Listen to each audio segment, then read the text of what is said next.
Hello and Happy New Year. Welcome. We have a new offering to share with you for this new year. It is Soli Luna Inspirations. My name is Diana Robinson, also Daystar, and this is Martin Comtois, a wonderful astrologer, also known as MC Starman. Whoop, whoop, whoop. Today, we first want to locate ourselves. So we're coming at you from the Cowichan Valley, the land of the Comox territory, here on Vancouver Island, BC, Canada. And we're going to be talking about a lot of things today. We're going to be talking about the full moon. And then we're also going to be talking about the full moon is in Cancer this round. So the Cancer Capricorn polarity, every full moon is hitting a polarity. Going into medical astrology a little bit and how to support the body during these times. And then going into the aspects the moon makes, the sun makes with other planets. Sun and Pluto are in conjunction, which is a lot. And then we have Mercury going retrograde before this full moon. Venus is in retrograde right now. We'll be speaking to that and how it's been, and then also when she comes direct, which will be at the end of the month. Mercury and Saturn are in conjunction right now as well, and they're making a square to Uranus. So that can be a bit of a hard energy or challenging energy rather. Moon and Mars and Neptune are also making a constellation we'll speak to a bit. And Jupiter and Pisces as it's unaspected, doing its own thing. Martin is a wonderful astrologer, and so he's gonna give us some knowledge and share his talents. Well, thank you for joining me with this new endeavor today. This is going to be so cool. So just to paraphrase what Sol y Luna is, Sol y Luna is a phrase in alchemy. It is the soul and his sister wife, Luna, introducing the Hieros Gamos, the sacred marriage. So the reason why we chose this title and why we're doing these is to focus on the sacred marriage of the sun and the moon. So we have a sun in Capricorn and a moon in Cancer. And one of the new features in our program now is that Dave's going to share some medical astrology with us as a little bit, and so we're going to do some focus in, so Sol y Luna inspirations. Inspiration means we want to fill you with spirit. We want to inspire you how to support yourself through these times. As you know, they're very intense, and we're going to talk about the astrology of that. But tell us a little bit about Capricorn and Cancer day and how to support ourselves. Yeah, so bringing the body care into it. Astrology is such an amazing art, but it can get very, I find bringing it back into the body can be a really practical way to utilize its knowledge. So when we're talking about, for instance, this full moon coming up, or even right now as the sun goes through Capricorn, Capricorn is all about our bones. And right now with COVID and everything around that and the immunity awareness we've all been going through, as many planets have come through Capricorn, we build our immune system in our bones. It's a really good time to be taking care of your bone structure. So if that's working out a bit, if that's making sure you're intaking enough minerals. And then one of the hard things about minerals is that they can be hard to absorb sometimes, depending on the format and your digestion. And digestion is something that's been really hard for a lot of people, especially in North America the last while. So a couple things I recommend if you're trying to work on absorbing the nutrients that you're taking, especially if you are eating clean and really wanting to get your bang for your buck, because unfortunately organic food costs more these days, which is a funny other story. That would be cell salts. Cell salts have been around for a long time. Turn of the 18th century, they really got discovered and brought to awareness. And there's 12 base cell salts in everybody's body. And those 12 salts are in correspondence to actually the 12 astrological signs. So Capricorn is cell salt number 2, calcium phosphate, helps to hold calcium and phosphorus in the body and create strong, healthy bone structure, strong teeth. It's really good if you have any spleen depletion, weak teeth, like I said, knee pain, nervous system, exhaustion, debility. And then coming over into Cancer, Cancer rules the water systems of our body and the reproductive systems of the body. So usually in affinity with the breast, but also ruler of some of the reproductive fluids. And that's actually cell salt number 1. So these two start, the cell salt's 12. Cell salt number 1 is calfluorine. And that one's really good if you have elasticity issues. So maybe you're feeling tight, you're feeling like you need a yoga class maybe. Also varicose veins, circulation, blood issues. Both of those things I think we see a lot of right now with the immunity awareness going on. And so those are two things I really strongly recommend looking into. If you have issues in those areas of your body, putting them in your water bottle is a great, easy way to get them in your body. And then you'll absorb more of those minerals from your life. If you want to ask me more, we can talk about it another time, but I'm going to leave it at that. Cancer being really good and supportive of the fluids of the body, staying hydrated. This time of year, a lot of people get dehydrated during winter. And then Capricorn being the structure that holds that water container in our body. Thank you for that, Day. This is cool. And so more of that. Day works here at one of the most popular health places in the Cowichan Valley at the farm store. And you can always go and talk to Day, and she'll really help you understand how to take care of yourself. So we have that sun in Capricorn and that moon in Cancer. Of course, moon in Cancer is exalted there. Moon is its home signs or emotions. This should be a big, beautiful, bright moon, and should bring some atmospheric changes as well. We're going to see some change in the weather. Hopefully, things will be a little brighter weather-wise, and so that moon in Cancer, and then the sun in Capricorn. And one of the key features of this full moon is that the sun and the moon, the sun is only a couple of degrees away from Pluto in terms of the sun-Pluto conjunction that comes once a year. Now, Pluto is dark and heavy, you know.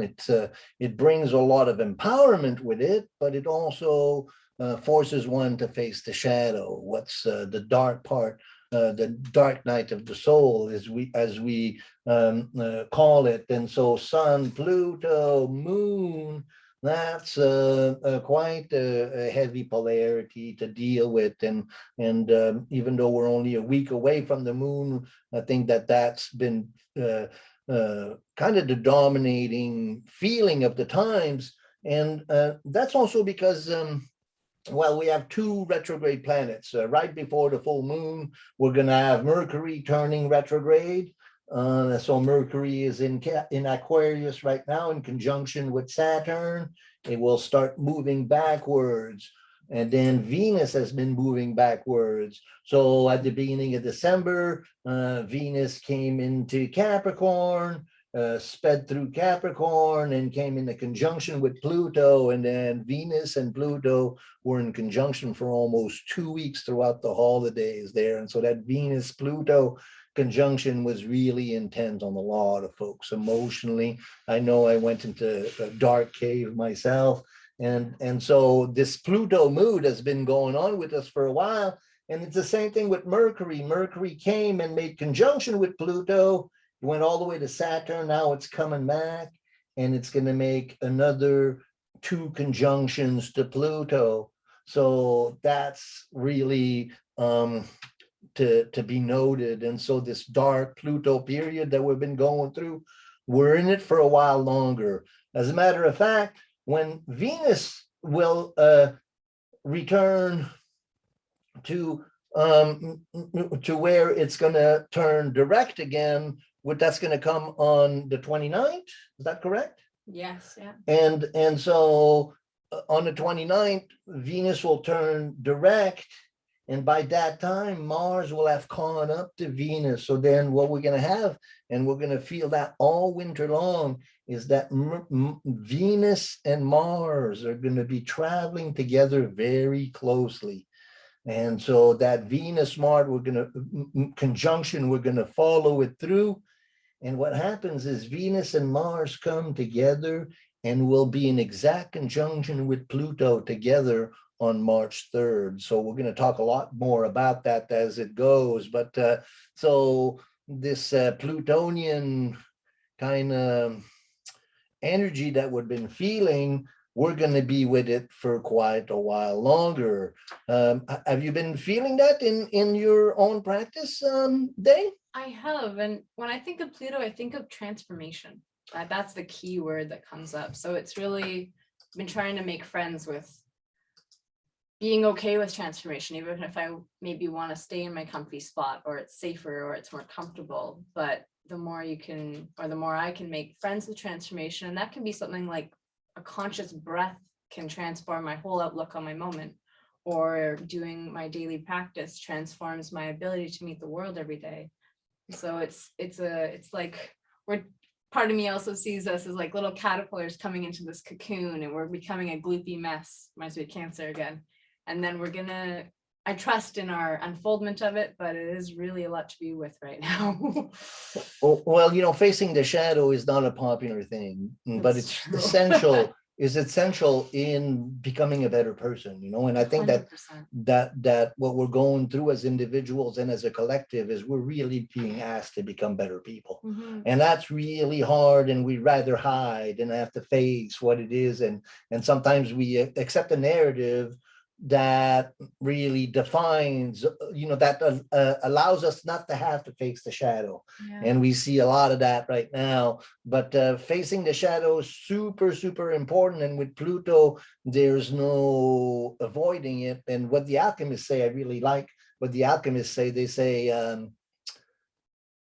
the darkness is the mother of the light. And so that's where our light is being reborn. And again, you know, with the solstice that we just went through.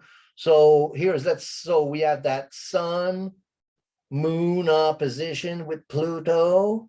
So a couple of days before the full moon, the Pluto and sun will be exact. And then we have that Venus that has moved past Pluto and went back down. And then we have Mars coming together. And then when Venus is here on the 29th, Mars will be in Capricorn too. And they'll travel together most of winter. And then at the end of winter, they'll conjunct together, and they'll go in Aquarius together, and they will come in conjunction with Saturn. So that's going to be something to really watch for. And then we talked about Mercury retrograde. And Mercury retrograde is in conjunction with Saturn, and Saturn is in square to Uranus. And that's been the dominating aspect that we've been dealing with all throughout 2021. And it will continue to be really something that we'll focus on. Of course, the year started with the Saturn, Uranus exact square. Now it's within 2 degrees. And so it stays really close. So we're feeling that tension. We had the June last year where Saturn and Uranus went exact square. And then we had January and February where we had Jupiter, Saturn, and Uranus in square. So that was, you know, how 2021 began. So 2022 begins with Saturn, Uranus again.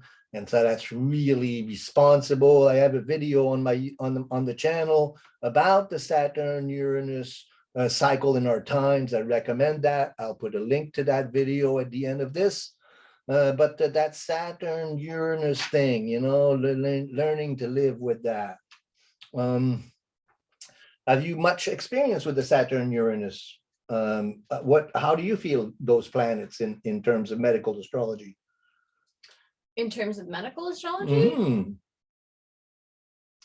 where I'm at with my medical astrology studies pertains to the signs more than the planets, for sure. Where I'm at in my astrological studies with it, though, is there's a great like transformation of authority and a real new recognition of who is the authority and who am I giving my authority to? Like what in myself? Are they old patterns? Is it a story that I picked up from mom or dad growing up? Is it a story I thought I had to believe because I was taught it all growing up in education. And then now there's this new awareness to where the authority goes and where we want it to go. I know for myself, it's been a whole new level of relationship to Mother Earth is one of my big authority leaders. And Mhm. when I listen, she's got sometimes some really hard truths that I don't want to hear. Mhm. And then I see that all over the world right now. Well, Saturn's about boundaries. So in medical astrology, Saturn governs the skin and and also the ego or the sense of self. So when one has a strong Saturn, one has a good sense of who he is and what the outer world is.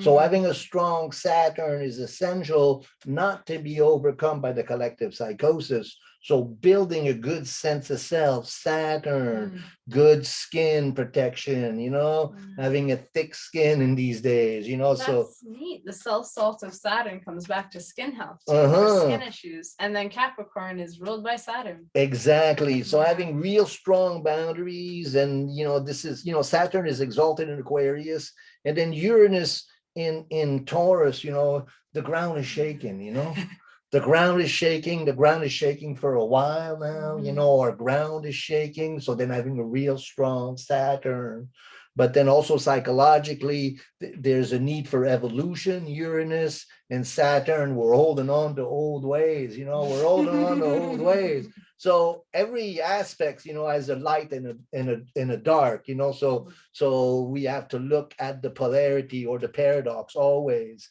Another really big factor in this full moon is the Neptune on the 10th house cusp and square to Mars in Sagittarius, making a constellation with the moon. And so Liz Green talks about Neptune, Mars. If you're interested in Neptune, Liz Green wrote a great book, Neptune, the Quest for Redemption. So this redemption, that's big, and so, and then Neptune in Pisces, the quest for redemption. And sometimes to be redeemed, we're willing to accept whatever savior we want, so Mars, Neptune, as a negative connotation of being victimization, we are the victim of something. So Mars, Neptune square and angle to the moon there, the emotional moon, so it's really easy to fall into a pity party. But the good part of a Neptune Mars square is that Mars, the hero, in service to transcendence, and so it's a very inspirational, creative, and so one needs to have a strong creative practice, but also be in service to humanity, be in service to others. That becomes kind of the antidote to the pity party, if we start thinking about those who are less fortunate than us and realize that we're kind of blessed, and here, let me do something to help others, that's a really great solution to the pity party. Does that make sense to you? Totally. And the Mars is in 6th house, which is a great place for service. Absolutely. And then Neptune and Pisces, that's transcendent service. The last factor in this chart, and we went through a lot, is that Jupiter in Pisces. And Jupiter just entered Pisces, and Jupiter is the co-ruler of Pisces, and it's going to be making a conjunction with Neptune in early spring, and that's been getting a lot of good press. That feels really good. Jupiter, Neptune conjunction in Pisces, the two co-rulers of Pisces, and so that feels really good. And we're going to be talking lots about that because there are good aspects to it and there are bad aspects to it. The bad aspect to it is that we don't want to have to face reality at all. We just rather be in a dream world. And there are many folks that really like the dream world in that sense, that Jupiter, Neptune is a really high, kind of combination of planets. literally, one would, would think that that would be a really good high. I'd like to smoke that, Neptune, Jupiter conjunction, so that's the danger of it. But mystically, it offers a real deep connection to the mystical world. Jupiter in Pisces is the great wise teacher. Neptune in Pisces is the great redeemer, so that's going to be fun to see. But what's interesting about this chart is that Jupiter is unaspected. So you see here, Jupiter makes no connection to any other planets.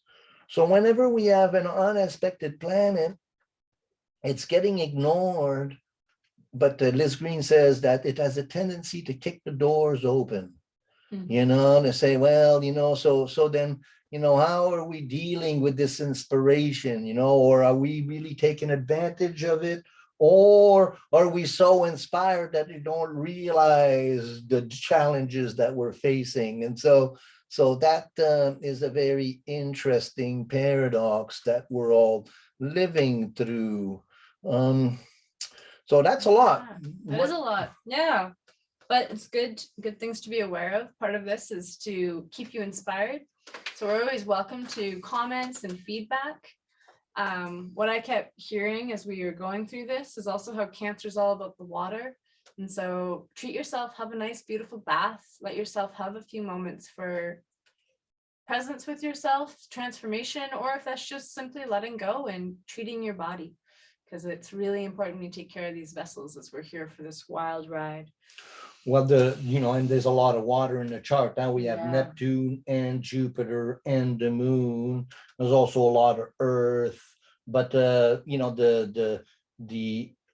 tension of the Aquarian Taurus square is really hard, and Mercury and Venus going retrograde. A lot of us are reassessing.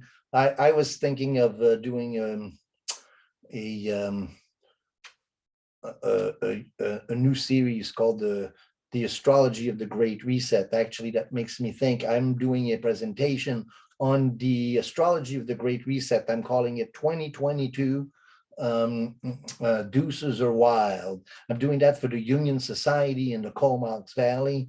I will put a link to it, or you can go on my YouTube or my my Facebook to find out some information about that. It's on the 21st. It's going to be a two and a half hour presentation, and we're going to look at the whole astrology of the crisis, and we're going to summarize it. But also in the course of the winter, we're going to be talking about what does that great reset mean, and from a spiritual and psychological perspective, not so much from a socioeconomic perspective, but what is the great reset that we're all having to go through. And so that's one of the contributions that I'm getting ready to make. You can see Diana at the farm store, and go ahead. I was gonna say, yeah, thank you for the work that you're doing, and I applaud you all for how you're showing up right now. I'm sure it is beautiful and exactly how it's meant to be, and there's a lot to show up for right now. So just one day at a time, keep showing up. Part of why I call my nutrition practice day by day, because we do need to take things, I believe, day by day. Beautiful, beautiful. Yeah. And next week I'm gonna have a tile like this, a slide 4 days practice. We just started working on this new format last week, and then we're gonna be showing up every 2 weeks. Please subscribe to the channel, and then let's stay connected. If creativity is a fire, I'm your biggest fan. And so I do astrology, dream analysis, and I support your individuation through readings, dream work, mentoring, lecture, workshops, blah, blah, blah. I do it. healerdreamerastrology@gmail.com. Send me a message. And then you have the YouTube channel and Facebook, Healer Dreamer Astrology. This has been really fun, Dave. What do you think of this new format? How do you feel? I'm excited. I feel good. It flowed pretty well, huh? Yeah. Again, thanks for coming on this journey with us. Yes, yes, yes. Whoop, whoop, whoop. Subscribe. We'll see you in 2 weeks. See you soon. Be swell. Woo!